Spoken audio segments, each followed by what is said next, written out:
Everyone, welcome और welcome back to my channel study with Smiley. So video का thumbnail देख के आपको पता चल ही गया होगा कि ये कौन से टॉपिक पे है वीडियो।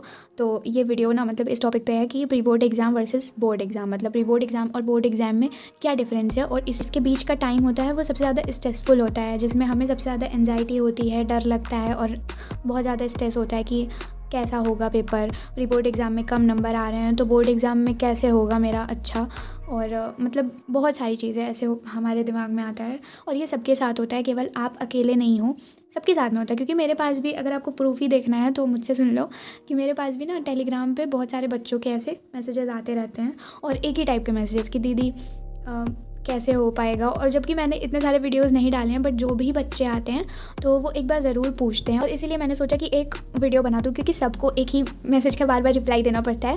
तो वीडियोज़ ना आपके पास जाएंगी तो आपको अच्छा फील होगा जब आप सुनोगे ये सारी बातें। और अभी ना ये जो मैं टिप्स दूँगी ना, ये बहुत ज़्यादा इंपॉर्टेंट है और इनको आपको करना चाहिए अपने मार्क्स को इम्प्रूव करने के लिए। और मैंने पहले भी यही सारी चीज़ें बोली हैं, बट आई नो बहुत ज़्यादा आपके मन में कन्फ्यूज़न होगा, तो इसलिए मैंने सोचा एक बार और बता दूं कि अभी क्या इम्पोर्टेंट है आपके लिए और किन चीज़ों से आपको दूर रहना है। सो मैंने लिख लिया है एक बार, क्योंकि फिर टाइम वेस्ट होता है लिखने में।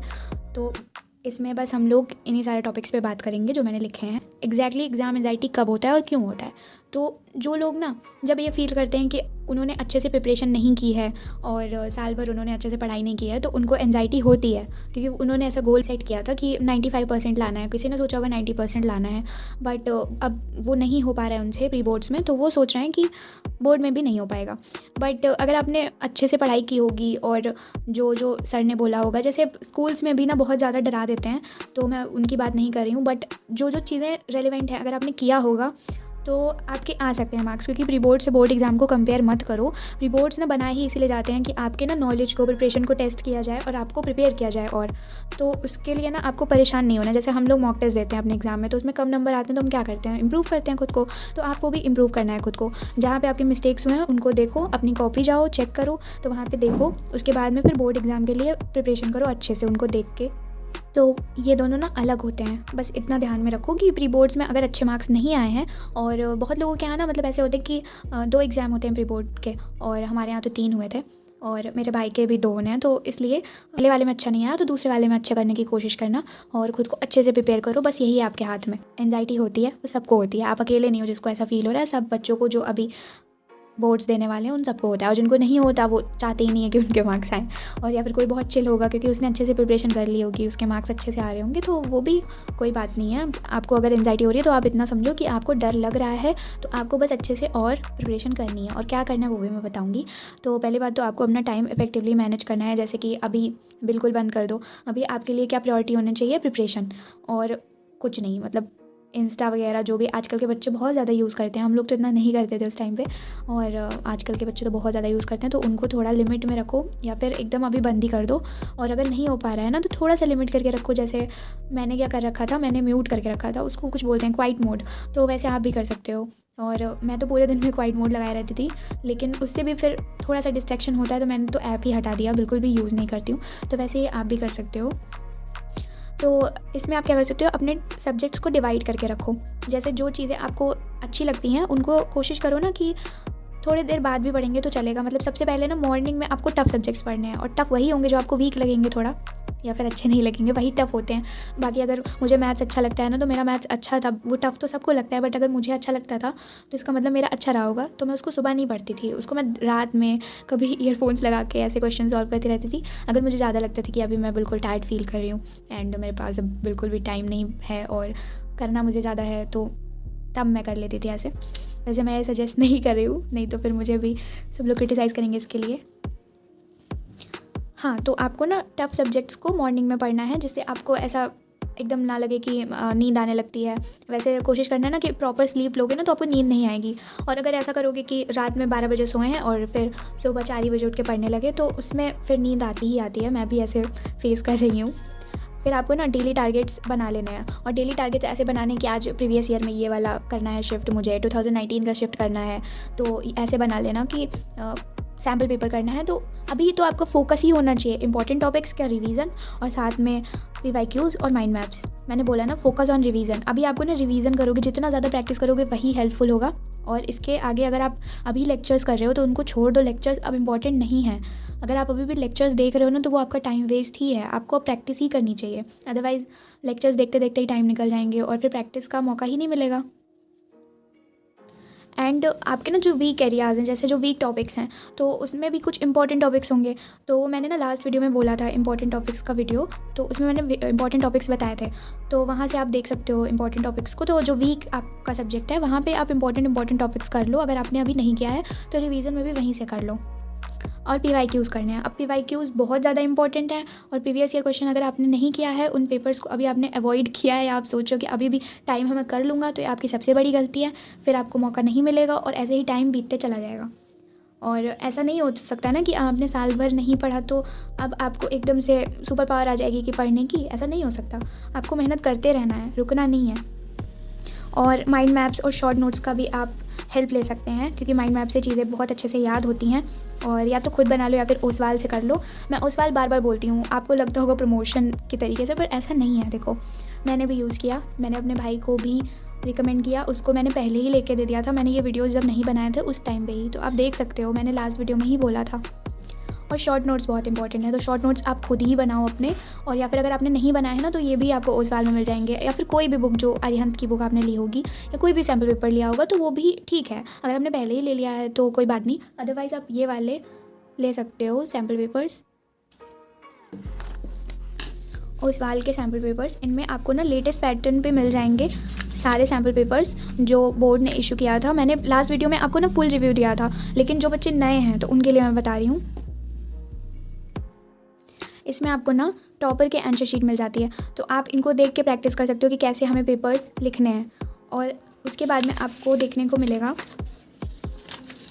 Mind maps. तो माइंड मैप्स में आप ना अच्छे से रिवाइज़ कर सकते हो फॉर्मूलाज़ को, एक ही जगह पे आपको देखने को मिलेगा, तो उससे आप ना मेमोराइज़ अच्छे से कर सकते हो। ऐसे बहुत सारे आपने खुद भी बनाए होंगे माइंड मैप्स, क्योंकि मैंने भी बनाए थे, बट बाद में इतना टाइम नहीं रहता ना कि सारे का माइंड मैप बनाने, सारे चैप्टर्स का, और टाइम भी लगता है लिखने में। तो इसके लिए ये सैम्पल पेपर मुझे बेस्ट लगता है। एंड अगर आपके पास ऐसा कोई सैम्पल पेपर है जिसमें पहले से ये सारी चीज़ें हैं तो फिर कोई बात नहीं, अदरवाइज़ ये वाला सैम्पल पेपर अब आप ले सकते हैं। अब बहुत हाई टाइम है सैम्पल पेपर्स के लिए, ओसवाल सैम्पल पेपर्स। इसमें आपको उसके बाद में शॉर्ट नोट्स भी मिल जाते हैं, तो आपको शॉर्ट नोट भी बनाने की ज़रूरत नहीं पड़ेगी और रिवीजन भी अच्छे से हो जाएगा। तो आप ये बुक ले सकते हो, मैं डिस्क्रिप्शन में लिंक प्रोवाइड कर दूँगी। और मैंने सबसे लास्ट वन पे, और मैंने बार बार एक ही चीज़ बोली है कि प्रीवियस ईयर क्वेश्चंस करो। तो आपको ये करना कैसे है पहले ये देख लो। जैसे प्रीवियस ईयर क्वेश्चंस आपको ऐसे करने हैं कि आज आपने टारगेट बनाया, डेली टारगेट्स में आपने इंक्लूड किया कि एक प्रीवियस ईयर पेपर मुझे करना है। उसके बाद में आपको या तो आप उनको पढ़ लो, एक बार अच्छे से उसको रिवाइज़ कर लो, पढ़ लो, और उसके बाद में फिर आपको क्या करना है, सैम्पल पेपर सॉल्व करना है। तो सैम्पल पेपर्स भी रिवीजन में ही आता है, क्योंकि ये प्रैक्टिस ही तो है ना, आप प्रैक्टिस ही तो कर रहे होते हो। तो सैम्पल पेपर्स से एक पेपर आपको सॉल्व करना है विद टाइमर लगा के सॉल्व करना है, और आपको देखना है कि आपने 3 आवर्स में कर लिया उसको, या फिर आपके क्वेश्चंस बच रहे हैं और आपसे कौन कौन से क्वेश्चंस नहीं हो रहे हैं, उनको अच्छे से एनालाइज करो, उसको पढ़ लो एक बार। बस ऐसे ही पेपर बनता है बोर्ड्स में बहुत सिंपल है, प्रीवियस ईयर क्वेश्चन से बनते हैं जिनको आपको एनालाइज करना होता है सैम्पल पेपर्स दे दे के, जिससे आपका टाइम मैनेज हो। इतना ही है बोर्ड का खेल। So mind maps, short notes, इनको अच्छे से रिवाइज़ कर लेना। उसके बाद में फिर आते हैं ना कि प्रीवियस ईयर क्वेश्चंस कैसे सॉल्व करने हैं। तो प्रीवियस ईयर क्वेश्चंस आपको ऐसे सॉल्व करने कि आज आपने कोई प्रीवियस ईयर पेपर, जैसे 2019 का पेपर आपने डेली टारगेट्स में इंक्लूड किया कि आपको एक सेट सॉल्व करना है, तो उसको सॉल्व करना पहले आप खुद से सॉल्व करना। जैसे अगर आप मैथ्स का कर रहे हो तो आपको पहले उसको सॉल्व कर लेना, उसके बाद में फिर देखना है कि कौन कौन सा क्वेश्चन आपसे गलत हो रहा है, स्टेप्स में क्या मिस्टेक हो रही हैं, आप उसको कैसे इन्हेंस कर सकते हो। तो इन सब चीज़ को आपको टॉपर्स के आंसर शीट से देख लेना है, या फिर सोल्यूशन में मिल जाएगा। तो इससे आपको आइडिया होगा कि कैसे पेपर में हमको करना है, और जितने वर्ड्स में दिया है वर्ड लिमिट उतने में ही करना, ना उससे ज़्यादा लिखना है ना उससे कम लिखना है। तो उसके अकॉर्डिंग आपको प्रैक्टिस करनी है। ये मैं इंग्लिश के लिए बता रही हूँ, बहुत इंपॉर्टेंट होता है, अदरवाइज़ ना वो फ्रस्ट्रेट होकर एग्जामिनर हमारा नंबर काट लेता है कि लिखना इतना था और लिखा इतना है। अगर ज़्यादा भी लिख दोगे तो उसके भी डिमेरिट्स हैं। अब बात करते हैं सैम्पल पेपर्स कैसे एनालाइज करने हैं। तो सैम्पल पेपर भी ऐसे ही, जैसे मैंने बोला प्रीवियस ईयर पेपर को, वैसे ही आपको सैम्पल पेपर को एनालाइज करना है। और अगर ऐसा सैम्पल पेपर है जिसमें सोल्यूशन दिए हैं ना तो बहुत बेस्ट है, अनसॉल्व मत लेना। अदरवाइज़ अनसॉल्व के यही है एक डिसएडवांटेज मुझे लगता है कि फिर वो आपको गूगल से देखना पड़ता है। लास्ट पॉइंट है टेक केयर ऑफ़ योरसेल्फ। पहली बात, आपको प्रॉपर रेस्ट लेना है, बिल्कुल भी अपनी स्लीप रूटीन नहीं बिगाड़नी है। रात में सो, सुबह पढ़ो, तो वो बहुत बेस्ट है। वैसे ठंडक है, सारे बच्चे अभी रात में पढ़ रहे होंगे और दिन में सो रहे होंगे, तो ऐसा मत करो क्योंकि वो अच्छी चीज़ नहीं है। मतलब सुबह अगर आप उठ के याद भी कर रहे हो अगर कोई चीज़, तो सुबह करोगे ना तो वो ज़्यादा हेल्प करेगी, ऐसा मेरा मानना है। वैसे मैं भी नाइट आउल थी, तो कोई बात नहीं, आप कैसे भी पढ़ो वो आपकी मर्ज़ी है, बट मैं बोलूँगी कि एक बार ये वाला रूटीन फॉलो करना कि रात में सोना आराम से और सुबह उठ के पढ़ना। और हेल्दी फूड खाना है, बिल्कुल भी बाहर का नहीं खाना कि तबीयत ख़राब हो जाए, कुछ ऐसा वैसा खा लिया फिर तबीयत ख़राब हो गई, उसके बाद में वीकनेस ही है कुछ दिन तो पढ़ाई नहीं हो पा रही है, ऐसा बिल्कुल मत करना। तो अभी कुछ दिन अवॉइड करो इन सारी चीज़ों को और हेल्दी रहो तो ज़्यादा बेटर है, अदरवाइज़ फिर पेपर में भी प्रॉब्लम हो सकती है। और ये भी है, डीप ब्रीदिंग को आपको करना है, मतलब डीप ब्रीदिंग आपको इंक्लूड करना होगा अपने रूटीन में। एक बार डीप ब्रीदिंग करके देखो, जैसे अगर आपको बहुत स्ट्रेस लग रहा हो तो डीप ब्रीदिंग करोगे तो अच्छा लगेगा, क्योंकि मैंने भी ये करना स्टार्ट किया है और हमारे सर बोलते हैं जीएस वाले कि डीप ब्रीदिंग करनी चाहिए और पापा भी बोलते हैं। तो मैंने नहीं किया था, बट अभी मैं इसको प्रैक्टिस कर रही हूँ तो बहुत हेल्प मिलती है। जब आप ओवर थिंकिंग ज़्यादा करते हो, एंजाइटी होती है, तो उसमें डीप ब्रीदिंग हेल्प करता है। और एफर्मेशंस, अब इसमें ज़्यादा टाइम नहीं लगेगा, बहुत बच्चों को तो लग रहा होगा फालतू चीज़ है, बट फालतू नहीं है, बहुत हेल्प करेगी।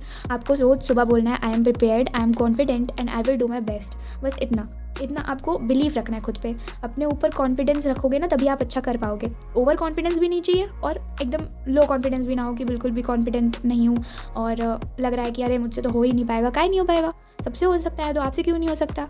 अगर हम कर सकते हैं तो आप भी कर सकते हैं। कोई और बच्चा है वो एकदम बिल्कुल नहीं पढ़ता है, वो ये मान के रखा है कि मुझे ये समझ में ही नहीं आएगा टॉपिक, तो उसे नहीं आएगा।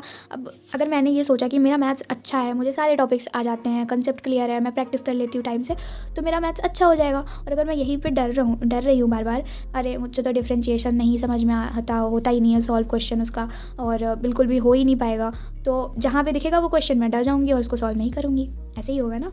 तो इसलिए खुद पर बिलीव रखें और प्री बोर्ड को बोर्ड एग्जाम से बिल्कुल भी कंपेयर ना करें, बहुत डिफरेंस है। प्री बोर्ड आपका स्कूल पेपर बनाते हैं प्री बोर्ड में, और बोर्ड एग्जाम से आपको बाहर से बन के आता है, तो आप ये नहीं कह सकते कि दोनों सेम होगा। प्री बोर्ड एग्जाम थोड़ा सा टफ लेवल पे होता ही है बोर्ड से, और अगर आपको ये चेक करना है ना तो आप प्रीवियस ईयर क्वेश्चंस देख लो, वहाँ पे इतना भी कोई टफ नहीं देता। एनसीईआरटी आपने पढ़ी होगी, एनसीईआरटी क्वेश्चंस किए होंगे, उसके बाद प्रीवियस ईयर क्वेश्चन किए होंगे, उसके बाद सैम्पल पेपर सॉल्व किए होंगे, बस यही होता है मेन। ये 3 चीज़ आपने कर लिया तो आप अच्छा स्कोर करोगी। तो अभी मैं बिल्कुल भी, जिनको सिलेबस भी नहीं हुआ है, एनसीईआरटी भी उन्होंने अच्छे से नहीं कवर किया, प्रीवियस ईयर क्वेश्चंस भी नहीं किया और एकदम से सैम्पल पेपर पे आ गए हैं, तो ऐसा नहीं करना है। पहले थोड़ा सा प्रीवियस ईयर क्वेश्चंस करते रहो साथ में, और इंपॉर्टेंट टॉपिक्स देख लो जो चैप्टर आपके नहीं हुए हैं सिलेबस में, तो ये भी आप कर सकते हो। इंपॉर्टेंट टॉपिक्स वाली वीडियो देख लो, वहाँ पे इंपॉर्टेंट टॉपिक्स सारे मिल जाएंगे आपको, तो अगर आपको देखनी है तो। सो इतना ही था वीडियो में। Thanks for watching this video. अगर कोई और क्वेश्चन होगा तो मुझसे कमेंट में पूछ सकते हैं आप, मैं रिप्लाई ज़रूर करूँगी। Thank you, bye, all the best.